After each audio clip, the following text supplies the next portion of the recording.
Hello नमस्कार दोस्तों, स्वागत है आपका अपने यूट्यूब चैनल केपीएन लर्निंग इंस्टीट्यूट 1.0 में। और आज हम यहाँ पे देखने वाले हैं पॉलिटी के टॉप 50 क्वेश्चंस जो कि किसी भी एग्जाम के लिए बहुत ही इंपॉर्टेंट है। तो चलिए हम अपनी क्लास को स्टार्ट करते हैं। इसके पहले एक वीडियो में हमने देखा था 50 तक क्वेश्चन। आज हम उसके पार्ट 2 में 51 से क्वेश्चन देखने चल रहे हैं। ये सारे क्वेश्चन एग्जाम में पूछे गए हैं। तो यहाँ पे आपके सामने पहला क्वेश्चन दिया गया है, कह रहा है कि निम्नलिखित में से किस अनुसूची में शामिल विषयों को न्यायालय में चुनौती नहीं दी जा सकती है। 7वीं अनुसूची, 8वीं अनुसूची, 9वीं अनुसूची और 10वीं अनुसूची। तो यहाँ पे इसका जो राइट आंसर हो जाएगा वो आपका हो जाएगा 9वीं अनुसूची, जो कि एकदम इसका राइट आंसर है। नेक्स्ट क्वेश्चन की ओर बढ़ते हैं। अगला क्वेश्चन आपसे पूछा गया है। क्वेश्चन में आपसे कहा है कि निम्न में से किस अनुच्छेद में संवैधानिक उपचारों का अधिकार शामिल है। अनुच्छेद 28 में, अनुच्छेद 29 में, अनुच्छेद 32 में और अनुच्छेद 36 में।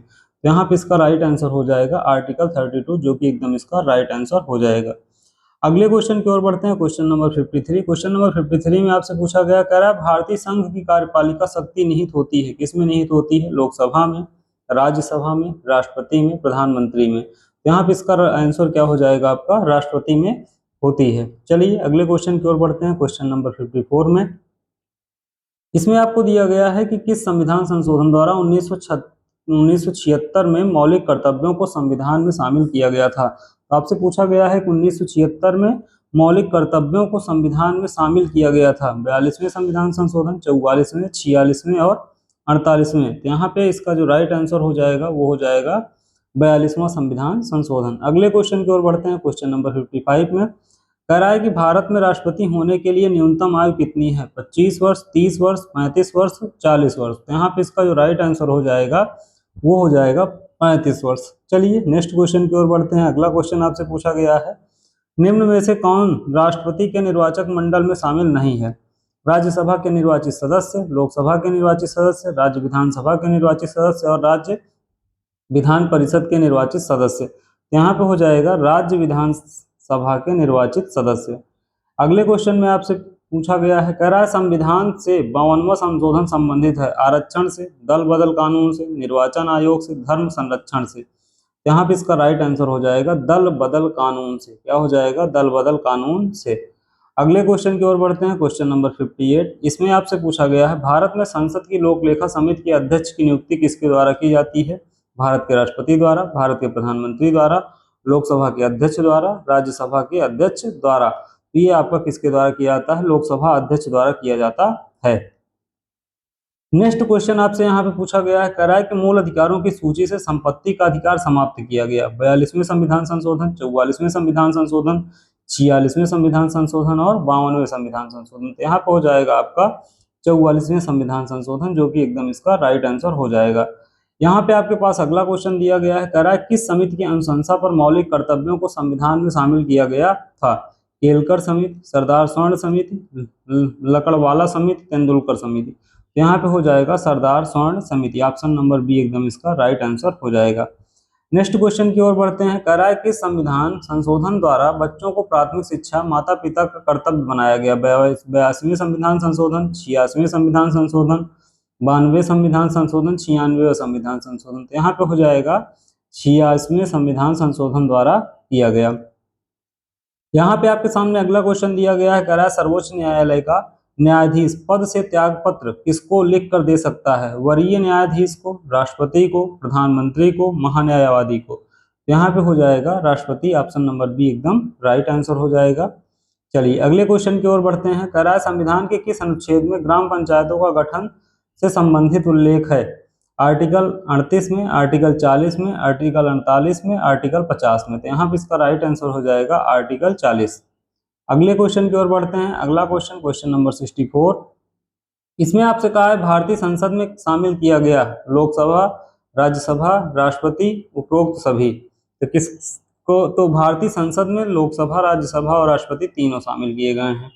नेक्स्ट क्वेश्चन की ओर बढ़ते हैं। अगला क्वेश्चन आपसे पूछा गया है कि राष्ट्रपति द्वारा दोनों सदनों की संयुक्त बैठक आहूत करने पर बैठक की अध्यक्षता कौन करता है? राष्ट्रपति करता है, प्रधानमंत्री, लोकसभा अध्यक्ष करता है, उपराष्ट्रपति करता है। तो ये आपका लोकसभा अध्यक्ष करता है। नेक्स्ट क्वेश्चन की ओर बात करते हैं। अगला क्वेश्चन दिया गया है, भारत का महान्यायवादी किसके द्वारा नियुक्त किया जाता है? प्रधानमंत्री, राष्ट्रपति, लोकसभा अध्यक्ष और विधि मंत्री।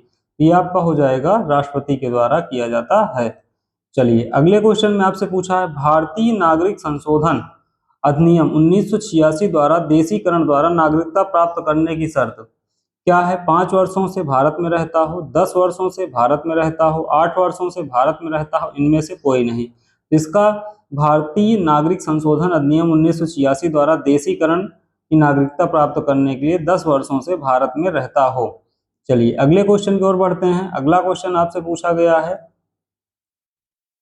कार्यपालिका एवं न्यायपालिका का पृथक्करण शामिल है आर्टिकल 50 में, आर्टिकल 52 में, आर्टिकल 82 में, आर्टिकल 110 में। तो यहाँ पे क्या हो जाएगा? इसका राइट आंसर आपका हो जाएगा आर्टिकल 50, जो कि एकदम राइट आंसर है। नेक्स्ट क्वेश्चन की ओर बढ़ते हैं। अगले क्वेश्चन में आपसे पूछा है भारत में गठित उत्तरी क्षेत्रीय परिषद का मुख्यालय कहाँ है? नई दिल्ली में है, हिमाचल प्रदेश, इलाहाबाद, कोलकाता। तो इसका जो राइट आंसर हो जाएगा वो क्या हो जाएगा? नई दिल्ली हो जाएगा। नेक्स्ट क्वेश्चन की ओर बढ़ते हैं। अगला क्वेश्चन आपसे कहा है करा निम्न में से कौन सा केंद्र शासित प्रदेश के विधानसभा से निर्वाचित सदस्य राष्ट्रपति के निर्वाचक मंडल में शामिल होते हैं? दिल्ली विधानसभा, पौंडुचेरी विधानसभा, केवल ए तथा बी दोनों। तो यहाँ पे हो जाएगा दिल्ली और पौंडुचेरी विधानसभा दोनों इसका राइट आंसर। अगले क्वेश्चन की ओर बढ़ते हैं। अगला क्वेश्चन आपसे पूछा गया है भारत के राष्ट्रपति किसके समक्ष शपथ ग्रहण करते हैं? प्रधानमंत्री के समक्ष, महान्यायवादी के समक्ष, मुख्य न्यायाधीश के समक्ष, लोकसभा अध्यक्ष के समक्ष। तो ये मुख्य न्यायाधीश के समक्ष शपथ लेते हैं। अगला क्वेश्चन आपसे पूछा गया है कह रहा है किस अनुच्छेद के तहत राष्ट्रपति को क्षमादान की शक्ति प्रदान की गई? Article 61, article 72, article 111, article 123। ये आपका हो जाएगा आर्टिकल 172 के तहत। अगले क्वेश्चन में आपसे पूछा गया है करा निम्न में से कौन सा राज्य सदस्य नहीं होते हुए भी निर्णायक मत देने का अधिकार रखता है? करा राज्यसभा सदस्य नहीं होता है, उसके बाद भी निर्णायक मत दे सकता है राष्ट्रपति, उपराष्ट्रपति, लोकसभा अध्यक्ष, मुख्य न्यायाधीश। तो ये आपका हो जाएगा उपराष्ट्रपति। अगले क्वेश्चन की ओर बढ़ते हैं। Question number 74। इसमें आपसे कह रहा है मंत्रिपरिषद का प्रधान कौन होता है? तो मंत्रिपरिषद का प्रधान राष्ट्रपति होता है, प्रधानमंत्री, लोकसभा अध्यक्ष, राज्यसभा अध्यक्ष। तो जो मंत्रिपरिषद का प्रधान होता है वो कौन होता है? प्रधानमंत्री होता है।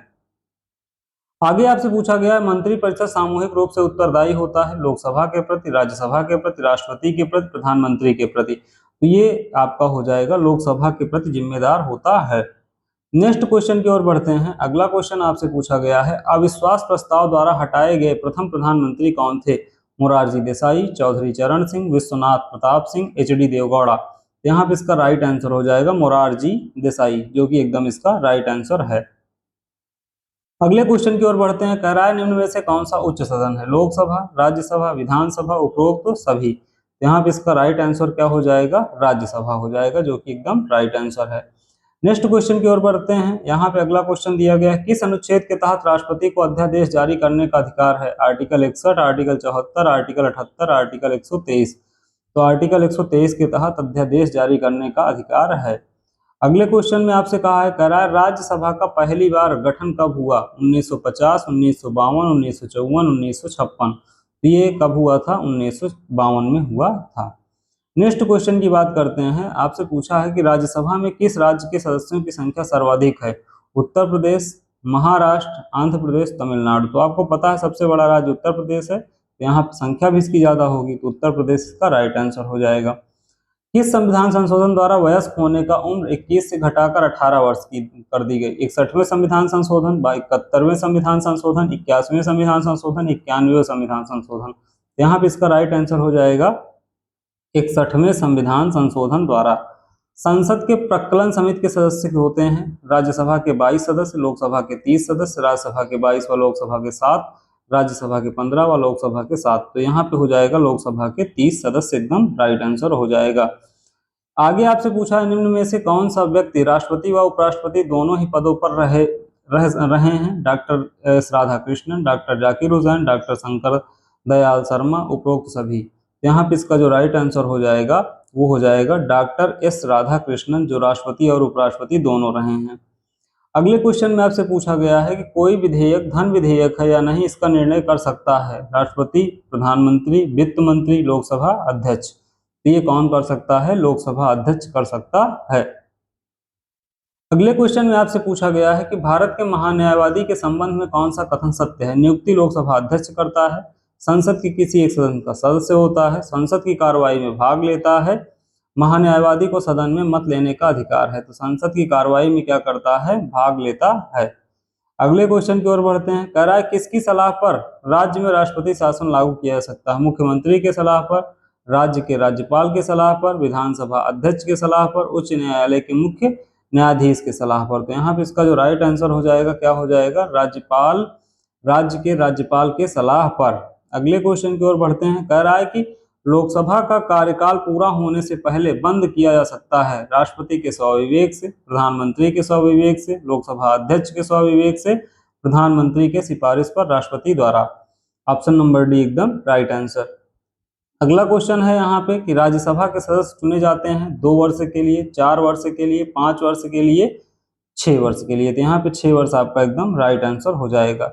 लोकसभा का पहला आम चुनाव कब हुआ था? 1947, 1950, 1952, 1954। तो 1952 आपका एकदम राइट आंसर हो जाएगा। अगला क्वेश्चन आपसे पूछा गया, एक वर्ष में लोकसभा का कम से कम कितने सत्र बुलाया जाना अनिवार्य है? 1 सत्र, 2 सत्र, 3 सत्र, 4 सत्र। यहाँ पे कितना हो जाएगा? 2 सत्र आपका राइट आंसर हो जाएगा। अगला क्वेश्चन आपसे पूछा गया है, अनुच्छेद 356 का प्रयोग सर्वप्रथम किस राज्य पर किया गया था? पंजाब पर, हरियाणा पर, बिहार पर, उत्तर प्रदेश पर। ये आपका किस पे किया गया था? ये आपका पंजाब पर किया गया था। अगला क्वेश्चन आपसे पूछा गया है, कह रहा है निम्न में से कौन सा अनुच्छेद वित्तीय आपात से संबंधित है? Article 352, article 356, article 358, article 360। तो आर्टिकल 360 इसका राइट आंसर हो जाएगा। अगले क्वेश्चन की ओर बढ़ते हैं। लोकसभा अध्यक्ष किसके समक्ष शपथ ग्रहण करता है? राष्ट्रपति के समक्ष, प्रधानमंत्री के समक्ष, मुख्य न्यायाधीश के समक्ष शपथ ग्रहण नहीं करता है। तो ये इसका राइट आंसर क्या हो जाएगा? लोकसभा अध्यक्ष राष्ट्रपति के समक्ष शपथ ग्रहण करता है। अगले क्वेश्चन की ओर बढ़ते हैं। अगला क्वेश्चन आपसे पूछा गया है, किस संविधान संशोधन द्वारा मैथिली, संथाली, बोडो, डोगरी भाषाओं को संविधान की 8वीं अनुसूची में शामिल किया गया? 91वें संविधान संशोधन, 52वें, 93वें, 94वें। ये आपका 52वें संविधान संशोधन द्वारा इसको शामिल किया गया था। अगला क्वेश्चन है, कह रहा है कि भारत के संविधान सभा द्वारा राष्ट्रीय ध्वज को किस तिथि को अपनाया गया था? 22 जून 1946, 22 जुलाई 1947, 22 जून 1952, 22 जुलाई 1952। तो ये आपका 22 जुलाई 1947 को। अगला क्वेश्चन आपसे पूछा गया है, कह रहा है किस अनुच्छेद के अंतर्गत राष्ट्रपति आंग्ल भारतीय समुदाय के लोगों को मनोनयन लोकसभा में कर सकता है? आर्टिकल 330, 331, 332, 333। तो आर्टिकल 331 एकदम राइट आंसर हो जाएगा। आपका अगला क्वेश्चन है, नेक्स्ट क्वेश्चन, 73वां संविधान संशोधन संबंधित है दल बदल से, पंचायती राज से, नगर पालिका से और राष्ट्रीय राजधानी से। तो ये पंचायती राज से, 73वां संविधान संशोधन पंचायती राज से संबंधित है। संविधान के 8वीं अनुसूची में कितने भाषाओं को शामिल किया गया था? 18, 20, 22, 24। तो आपके 22 भाषा को।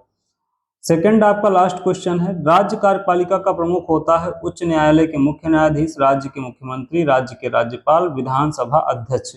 यहाँ पे इसका राइट आंसर क्या हो जाएगा? आपका उच्च न्यायालय के मुख्य न्यायाधीश एकदम राइट आंसर हो जाएगा। आज का ये आपका लास्ट क्वेश्चन है, स्वतंत्र भारत के प्रथम गृह मंत्री थे सरदार पटेल, गुलजारी लाल नंदा, यशवंत राव और ज्ञानी जैल सिंह। तो यहाँ पे हो जाएगा सरदार वल्लभ भाई पटेल जो कि प्रथम गृह मंत्री थे। तो ये रहा आपका 100 क्वेश्चन जो कि हमने यहाँ पे देखा। तो ये सारे क्वेश्चन बहुत इंपॉर्टेंट हैं। तो अगर आपको वीडियो अच्छा लगा तो चैनल सब्सक्राइब जरूर करें। मिलते हैं हम नए क्लास में। जय हिंद।